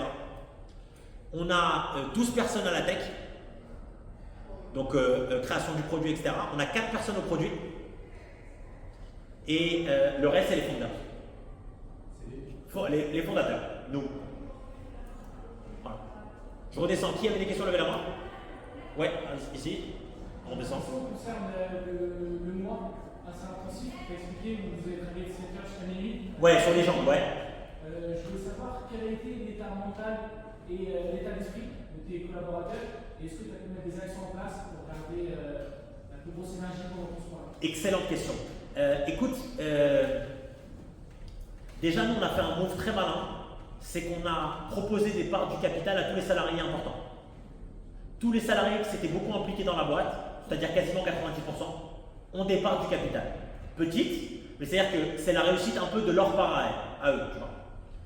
Deuxième asset, moi je pense avoir un truc qui est très problématique et à la fois très chanceux. Généralement les gens sur Terre, ils me détestent ou ils m'adorent. Mon associé, 80% des gens aiment bien parler avec lui. Il n'y a pas de coup de foudre, il n'y a jamais de haine, mais c'est un type qui, en gros, globalement, 80% de ses interactions humaines, elles se passent très bien. Moi, il y a 50% de mes interactions humaines qui se passent catastrophe, et 50% qui se passent c'est incroyable. Typiquement, dans une conférence comme ça, généralement, tu as la moitié qui dit c'est qui ce connard pour qui il se prend, qui va se faire foutre, et tu en as d'autres, c'est est-ce que je peux t'écrire sur LinkedIn pour avoir des conseils sur l'année, je monte ma boîte, etc. Et en fait, j'ai réussi, je pense, à inculquer un truc dans la boîte qui est de se dire que c'est au-delà d'un business, c'est au-delà d'une boîte, ça arrive une fois dans la vie d'un founders, d'un salarié, et on a envie d'être, tu sais, un peu comme une équipe de foot qui sent que cette année elle peut gagner la Ligue des Champions. S'il n'y a pas d'histoire dans le vestiaire de ouais, pourquoi lui il est mieux payé que moi et pourquoi l'entraîneur machin. Et je pense que j'ai réussi à créer une espèce d'union un peu en se disant les gars et les filles, on va à la mort ensemble, on y va, c'est parti. Et du coup ça a créé un contexte un peu familial. Quand il y a un mec dans la boîte qui a un problème perso, il pose pas de congé. Je lui dis gère tes problèmes, tu vois. Et vice versa, si moi j'ai un problème dans la boîte, il vient bosser le week-end. Donc ça crée une atmosphère un peu bizarroïde, tu vois, qui fait qu'on a géré ça. Ça c'est le premier point. Le deuxième point, au bout de 2 semaines, c'était la catastrophe parce que tout le monde était épuisé. Donc là c'est le moment de faire commande de sushi, commande de pizza. Les fondateurs ils sont là avant les salariés et ils partent après les salariés. C'est-à-dire que nous, exemplarité, prime, on a donné beaucoup de primes pendant ces mois-ci. Par exemple, les mecs qui étaient payés 5-6 000 euros par mois, ils ont reçu le double. Donc quand tu fais un mois à 10-12 000 net, donc ça fait je crois 15 ou 16 bruts, c'est des salaires de ministre, hein, tu vois, dans l'idée. Et donc on a fait prime, ambiance, pardon capital, et surtout, ce qu'on a fait après, c'est qu'on est parti en séminaire ensemble au Maroc, 72 heures, et ça a métamorphosé l'équipe. Ça a créé un lien énorme. Pourtant c'est des dromadaires, du quad dans le désert et je sais pas, et des super gâteaux marocains, tu vois. Mais ça a créé, tu vois, un truc. Et là je trouve qu'on est un peu en mode on va le faire. On va le faire, coûte que coûte. C'est un peu dur, mais on va le faire. Et le seul truc qu'il va falloir qu'on fasse, c'est qu'il va falloir le faire. Il va falloir qu'à un moment donné, ça se passe bien. Donc voilà pour répondre à ta question, mais c'est très technique. C'est pas facile de dire à des gens, on va faire 7 heures, 1 heure tous les jours. Question, on descend. Il y avait un peu plus haut, ouais, toi. Après toi. Oui, toi. Non, oui, voilà. Dans le début du business. Au début. Tu parles plus, il y a une différence de vente directe, ou alors plus vente sur les réseaux, ou alors peu importe. Ah ouais, franchement, rien à foutre que tu fasses une story avec une guitare et que les mecs s'abonnent, ou que tu aies un comptoir en disant abonnez-vous, ou que tu fasses une vidéo YouTube d'1h30 où tu es en costard cravate, bien habillé, en train d'expliquer comment ça marche. Ce qui compte, c'est que ça vende. Prenez exemple, je ne sais pas si vous connaissez la boîte Finari avec Mounir Lagoud. Bah, Mounir, c'est un ovni pour une raison. 80% de l'attraction de Finari, c'est sa chaîne YouTube. Voilà, Mounir, il est 100 fois plus fort que moi. Parce que moi, je dois lever des fonds, prendre des sales, former machin. Lui, il arrive, il set up un script, il va sur YouTube, fait une vidéo, 80% de sign-up. C'est énorme. Et pourquoi? Parce que le mec est super fort. Ses vidéos, elles sont incroyables. Il a fait ça depuis des années, il n'a jamais rien lâché. Et alors, in fine, c'est lui devenu la sales machine de sa boîte. Mais il n'y a pas de règle de canaux ou autre. Ce qui compte, c'est de générer du chiffre. Et c'est mieux de se concentrer sur l'acquisition avant ou d'avoir un peu de produit Moi, je commencerai par l'acquisition et j'en ferai un produit pour 2 raisons. La première raison, c'est que en faisant de l'acquisition, tu vas trouver des moyens pour faire un bon produit. Ok, jusque-là, tu me suis. Et la deuxième qui est extrêmement sous-estimée, c'est que le produit, tu le builds pour qui?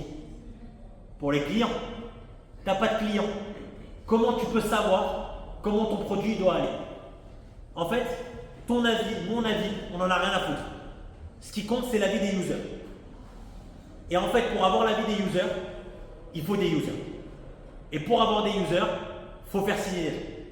Et donc, si tu veux, c'est une des très gros. Là, moi, je me suis esquinté avec un professeur d'école de commerce qui racontait qu'il fallait faire 2 SWOT, 4 PowerPoint, 5 trucs avant de lancer son business. Je lui dis, mais ça se voit que tu n'as jamais monté une boîte. Ça se voit, tu mets du poison dans la tête des gens. Tu es en train de leur dire de monter 5 PowerPoint alors que leur sujet, c'est salut, je vends un produit X, mon ICP, c'est des plombiers. Qu'est-ce que je dois faire pour lancer mon business? Mec, appelle 1000 plombiers. Bonjour, je suis Yohan Drahi, j'ai créé un truc pour les plombiers. Je peux vous faire une démonstration, je vous offre un mois. Non, pas intéressé, au revoir. 2, 3, 4, 100. Tu as appelé 100 personnes, 0 vente.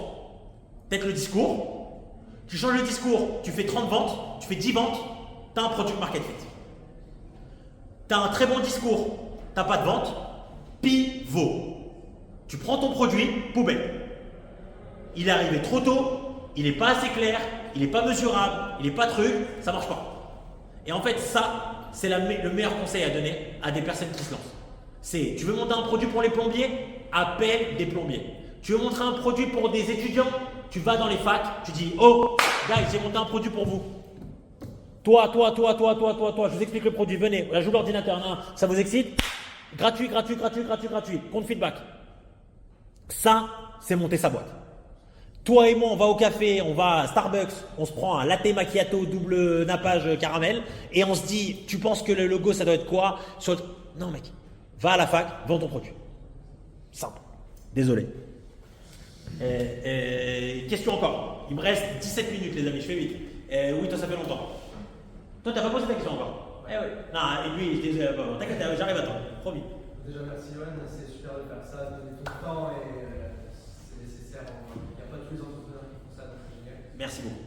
Je parle avec beaucoup d'entrepreneurs et en ce moment il y a des sujets par rapport à l'intelligence artificielle et comment, alors toi tu es web AI, et comment instaurer une culture AI pour que les employés utilisent l'IA correctement pour développer ça. Bah déjà, il faut qu'il y ait beaucoup d'entrepreneurs qui viennent parler à des gens comme vous. Parce que je suis persuadé que pour moi, tu vois, il y a un truc en France moi, qui m'a toujours surpris, c'est que les postes à plus haute responsabilité sont occupés par des gens âgés. C'est un mystère intersidéral pour moi, pour une raison simple, c'est que je considère qu'aujourd'hui, vous là, c'est quoi l'average là, 20, qui a moins de 24 ans lève la main? Ok, qui a moins de 20 ans lève la main? Ok, donc l'average c'est 21, 22, 23, ok. Et pour moi, entre 20 et 25, vous êtes à votre prime.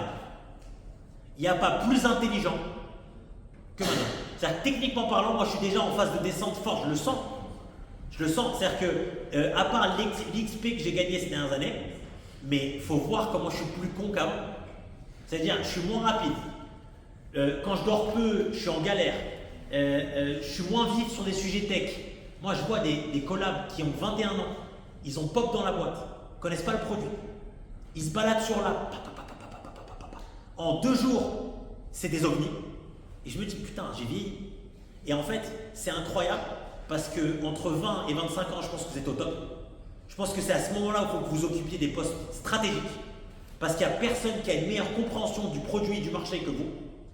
Et du coup, je pense que pour répondre à ta question, c'est les entrepreneurs devraient prendre plus de temps dans les facs bénévolement en disant, je vais donner du temps parce que je vais investir sur le fait que des jeunes comme vous, vous allez pop au bureau en disant, mec, les AI, c'est premier tools à installer. La deuxième chose qui manque, c'est que je pense qu'il y a un sujet violence au niveau scolaire terrible d'un programme qui a été fait il y a 30 ans, alors qu'on est à l'échelle où on envoie des fusées sur Mars. Et donc tu as le programme qui date de 85, tu te dis mec, on envoie des fusées sur Mars. Comment c'est possible que le programme il soit de 85? Je t'extrapole un peu le sujet, mais je pense qu'il y a un sujet fort là-dessus. Et le dernier point qui est pour moi terrible, c'est que les profs qui instruisent des sujets business sans avoir bossé dans un business, c'est une folie. C'est une folie. C'est-à-dire c'est un non-sens stratosphérique, mutant, ovni. Moi, je ne peux pas comprendre. Et donc, l'enjeu pour moi, c'est les patrons comme nous, on doit dire aux salariés, coucou, c'est full AI. Full AI. Non mais attends, tu dis, mec, je t'explique. Option 1, c'est full AI. Et toi, tu vas briller grâce à lui. Option 2, c'est full AI, t'es pas là. Tu vas briller, je sais pas avec qui. Option 3, on va se disputer. Tu préfères quoi? Généralement, les gens ne veulent jamais se disputer avec moi. Option 1. Et en fait, il faut expliquer aux gens que c'est chambé. Par exemple, la personne, elle est community manager dans une boîte. Aujourd'hui, community manager, c'est un poste qui est plus que menaçant. Oui, pourquoi? Parce que les AI, elles font des vidéos, elles font des photos, elles font des programmations de poste, bref. Et moi, j'ai dit à notre community manager, elle s'appelle Victoria. J'ai dit, Victoria, mais kiffe. T'es dans le moment où l'AI va te permettre de gérer les réseaux sociaux comme ça, et où tu vas te positionner dans un rôle qui est plus important. Par exemple, toi, tu mets un commentaire sur l'Imova AI Instagram. La community manager de base, tu lui dis, mais pourquoi tu réponds pas au DM? Mais Johan, avec les posts que je dois faire, AI. Par contre, toi, elle va t'appeler. Comment tu t'appelles? Vincent. J'ai cru voir un autre Luigi, là, j'étais très gentil. Excuse-moi, je rigole avec Luigi. Vincent. Victoria, elle va t'appeler. Bonjour Vincent. Vous avez écrit ce DM sur Instagram. Qu'est-ce qui vous a percuté le plus sur le produit? Ah, c'est votre agent marketing. Elle va faire ça pour 100 personnes. Elle va venir me voir. Johan, tu sais, j'ai appelé 100 clients qui venaient d'Insta. Les gens, ils sont triggers par job. Il faut plus de création de job. Bah, tu vois, cette Victoria qui à la base se dit, bah attends, je vais la virer. J'ai John qui me fait le contenu réseaux sociaux. Je la vire? Pas du tout. La Victoria, elle va faire le contenu avec John. Du coup, ça va lui prendre 1 heure par jour. Et les 7 heures autres du boulot qu'elle me donne, elle va aller faire des tâches à plus forte valeur ajoutée. Et donc, cette pédagogie-là que moi j'ai eue avec elle, parce qu'elle, il faut la comprendre, elle a 22 ans, elle était effrayée par l'IA. Elle m'a dit, mais qu'est-ce que je fous là? Il y a John. Et je lui dis, écoute-moi, ton travail, c'est de gérer John et d'aller au-delà de ça. Ta mission, par exemple, il y en a qui font des tableaux croisés dynamiques et mathématiques, arrête. Laisse Excel faire par Claude, ça sera mieux que toi. Par contre, l'interprétation du tableau, le commentaire sur le tableau, l'explication de la suite des choses liées au tableau, là, tu as la plus-value. Et donc, en expliquant aux gens que la seule manière qu'ils se fassent licencier, c'est de se mettre contre l'IA, c'est parfait. Et après, le vrai fond, c'est que vous devez pousser. Quand vous arrivez dans une boîte, vous devez arriver avec la patate. Et si vous arrivez dans une boîte où vous dites, Vincent, écoute, tu viens d'arriver, s'il te plaît, prends tes marques, arrête avec tes IA. Nous, ça fait 50 ans qu'on fait ce métier. Mon conseil, barre-toi. Parce que cette boîte-là, elle va fermer. Il y avait ici, toi, il me tue, lui, sinon. Dis-moi. La question que j'ai entendue, tu avais dit que quand tu avais monté du fonds, des amis, des investisseurs, tu as montré un business plan. Ouais. Et du coup, comment tu l'avais fait? Et peut-être quels conseils sont des règles les plus importantes dans son création pour qu'il incite les gens à investir des dizaines? C'est une très bonne question. Je pense que le critère numéro 1 d'un bon investisseur, c'est à quel point il pense que le fondateur va s'en sortir. Je vais donner une phrase qu'a dit un mec qui s'appelle Arnaud Darmon qui a mis 80 000 € dans la boîte. Et il a dit dans un déj, quand la boîte elle allait bien, il a dit, est-ce que tu sais ce que j'ai dit à ma femme lors de l'investissement que j'ai mis dans la boîte? Et alors qu'il devait acheter un appart à Dubaï. Bon, il a eu un peu de chance de ce qui se passe en ce moment, tu vois, mais il s'est disputé avec sa femme et sa femme lui a dit, pourquoi tu mets de l'argent dans une start-up avec des mecs que tu connais pas? D'un produit, c'est tout nouveau, alors qu'on peut aller faire de l'immobilier. Et il m'a avoué avoir dit à sa femme, chérie, j'ai beau tourner le problème dans tous les sens, Je ne vois pas Johan venir me voir en me disant qu'il a planté mon oseille. Et je lui dis, mais Arnaud, ça veut dire quoi ça?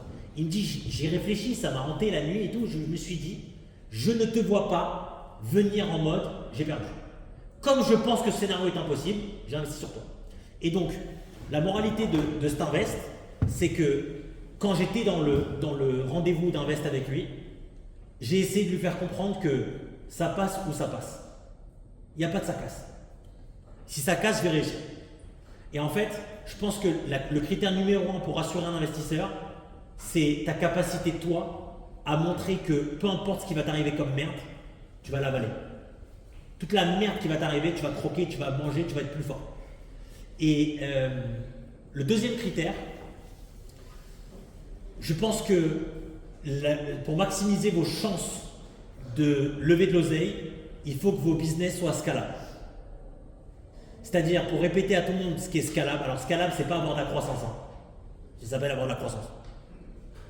La scalabilité, c'est d'avoir des rendements croissants sans avoir besoin d'augmenter de façon significative le personnel à y mettre en face.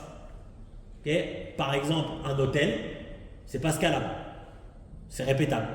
On peut faire 10 hôtels, 20 hôtels, 30 hôtels, c'est pas scalable, c'est répétable. Faire une franchise d'hôtel, c'est scalable. Parce que je vends une marque, je vends un concept, je vends des outils, mais c'est toujours la même recette. Le patron d'Otakos qui fait des franchises Otakos, c'est scalable. Le mec qui est Otakos, qui veut faire 3-4 Otakos, c'est répétable. C'est pas scalable. L'Imova, c'est scalable parce que là aujourd'hui on a 23 000 users. S'il y en a demain 26 000, on ne doit pas dépenser plus d'argent pour les gérer. Ok? C'est deux conseils que je te donnerais, c'est d'être extrêmement rassurant, d'être tout feu tout flamme, fort, et d'avoir un business scalable. Maintenant, il y a plein de business pas scalables qui lèvent des sous. C'est juste que je ne sais pas faire, donc je ne peux pas donner de mauvais conseils. Attends, il y avait un peu ici, qui avait le main ici? Toi, et après ici, et après je dois me casser, j'ai un avion. En gros. Ouais, tu as parlé pas mal de passion. Je voulais demander si toi, ta passion c'était l'IA ou plus vraiment le fait de vendre ou de l'argent. Écoute, l'IA, c'est pas du tout ma passion. Je trouve ça incroyable, mais c'est pas ma passion. Je pense que ce qui m'anime, c'est de mettre mes proches à l'abri. Vraiment, c'est un sujet qui me hante beaucoup, c'est de me dire que si un jour j'ai des enfants, il manque de rien, ma mère, mes cousins, mes petits frères et sœurs, besoin de payer des études, etc. Je veux que personne manque de rien. C'est le premier truc qui m'anime et qui du coup, pour assouvir ce besoin-là, il faut que je sois en réussite. Pour être en réussite, il faut que je sois passionné. Donc par effet de rebond, je suis passionné. Je pense que fatalement et factuellement, il y a un truc qui m'anime en moi de revanche. Genre, tu vois, par exemple, quand les fonds d'investissement nous ont dit on ne veut pas investir au capital, ça a été la meilleure nouvelle pour la boîte. Parce que j'avais en moi un truc horrible, hein, qui n'est pas du tout une qualité, je pense que c'est un vilain défaut que j'ai. Je me voyais déjà en train de faire le post LinkedIn avec les mails de refus sur la série A. Et d'ailleurs, au demeurant, je me suis fait un kiff incroyable d'un fonds d'investissement très connu, tenu par un mec très connu, qui nous a envoyé nous faire foutre et qui en plus a sali notre réputation, à qui j'ai envoyé le tableau que j'ai mis sur LinkedIn, là de MRR, churn, etc. Et je lui ai envoyé un message sur LinkedIn en lui disant « Salut, virgule, t'as eu du pif, 3 petits points, entrée ». Et tu vois, ça c'est un vilain défaut que j'ai, parce que c'est pas bien d'avoir ça, c'est mauvais. Et alors que je suis pas comme ça du tout en perso, pas du tout quelqu'un de rancunier en perso, pas pourquoi j'ai cette espèce de schizophrénie en moi. Par contre en business, je le suis énormément. Et j'ai eu cette envie de fermer la gueule des gens, ça m'a animé grave. Et donc ça, plus le fait que j'ai envie de faire réussir ma famille, ça me suffit à avoir le carburant nécessaire pour alimenter le réacteur. Avec plaisir. Ouais, du coup, pour revenir sur les fonds qui non parce que tu avais une IA, un agent IA horizontal. En fait, on avait un play avec plein d'agents horizontaux, Okay. alors qu'eux voulaient un agent vertical. C'était ma question, comment est-ce que vous vous défendez face à des agents IA verticaux? Ah bah là c'est magnifique. La défense elle est super simple et on les a détruits là-dessus. Là au demeurant tous les fonds sont revenus à la charge pour investir parce que du coup maintenant il y a du MRR donc c'est facile. On leur a dit mais attendez, Moi, je monte un SaaS d'agent IA vertical sur de la vidéo. Il y a 1 an. Moi, mon projet, c'est les agents IA vidéo. Ok? C'est vertical. Google sort VO3. Au revoir. Terminé, merci, thank you. Startup, finito pipo. Et des startups comme ça, il y en a plein. Moi, je monte un SaaS sur les images. Moi, je monte un SaaS sur le téléphone en IA. Je fais que ça. Eleven Labs arrive. Qu'est-ce qui fait que l'Imova, avec la partie horizontale, c'est dur? Quand demain, il y a une feature, par exemple la vidéo, qu'on n'a pas, qui est meilleure que dans l'Imova. Ok, mais dans l'Imova, tu as l'image, la vidéo, les réseaux sociaux, le chatbot sur le site, le chatbot sur WhatsApp, le chatbot sur Instagram et Messenger qui arrive ce mois-ci, la prospection LinkedIn, les articles SEO, bientôt la création de website. Mec, en fait, quand il y a un agent vertical qui arrive et qui éteint l'Imova, nous, on a encore 12 autres agents. Donc, c'est comme ça qu'on se défend. Est-ce qu'il reste une dernière question? 2, je prends les 2 dernières. Yes et yes. On commence. Ah non, tu as déjà posé une question. Ici, après, viens, attends.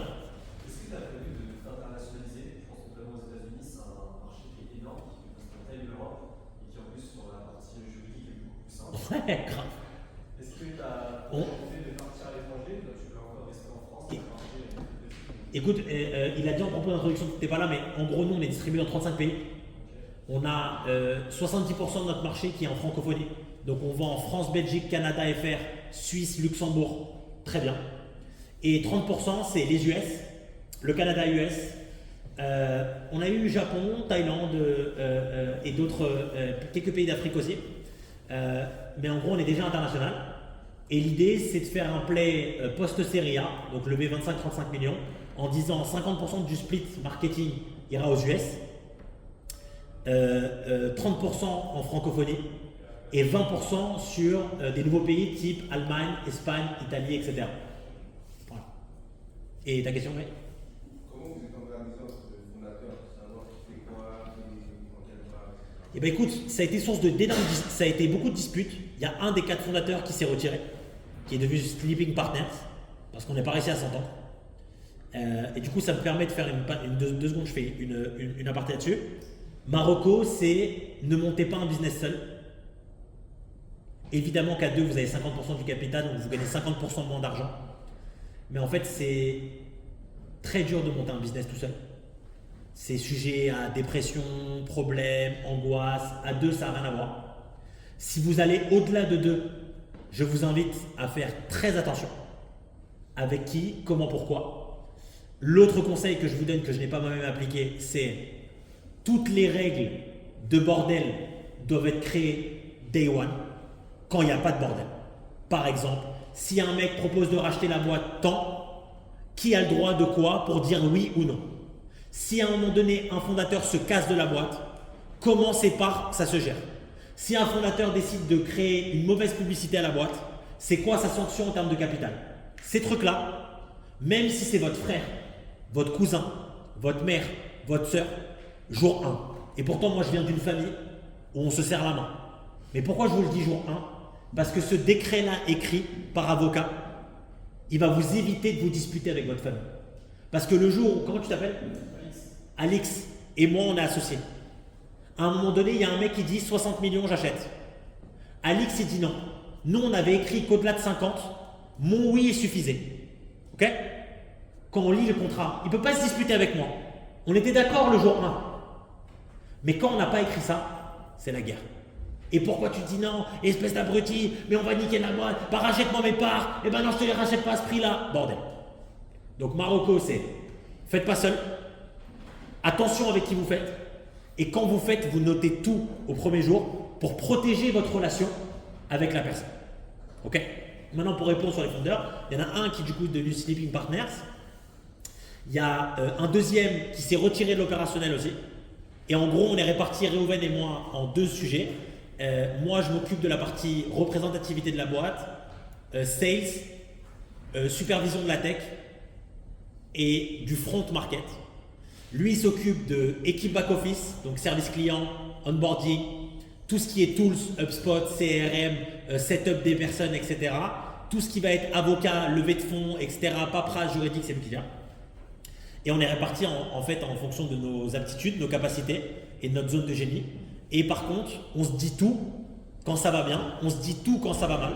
Quand l'un a eu tort, il s'excuse auprès de l'autre pour maintenir un équilibre de t'as eu tort, non pardon, j'ai eu tort, t'avais raison, désolé. Et du coup, ça crée une espèce de climat super sain qui nous aide à continuer d'avancer. Les amis, c'est la fin du coup. Ce que je vous propose, ceux qui veulent des infos sur la boîte, des choses un petit peu liées à l'Imova Entrepreneur, etc., Yohan Drey, YOHN, DRHY sur LinkedIn. Okay, vous m'ajoutez, là quand je vais être à l'aéroport, je vais aller. Ceux qui ont des questions plus personnelles, moi j'ai ça, moi je suis en galère sur C, etc.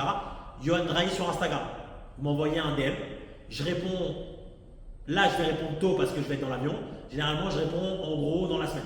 Okay, vous m'écrivez, il n'y a pas de problème, j'ai un projet, j'ai une idée, j'ai un machin, j'ai un truc, j'essaie de vous répondre au mieux là-dessus. En tout cas, j'ai passé un excellent moment avec vous, j'espère que vous aussi, et du coup, merci à tous.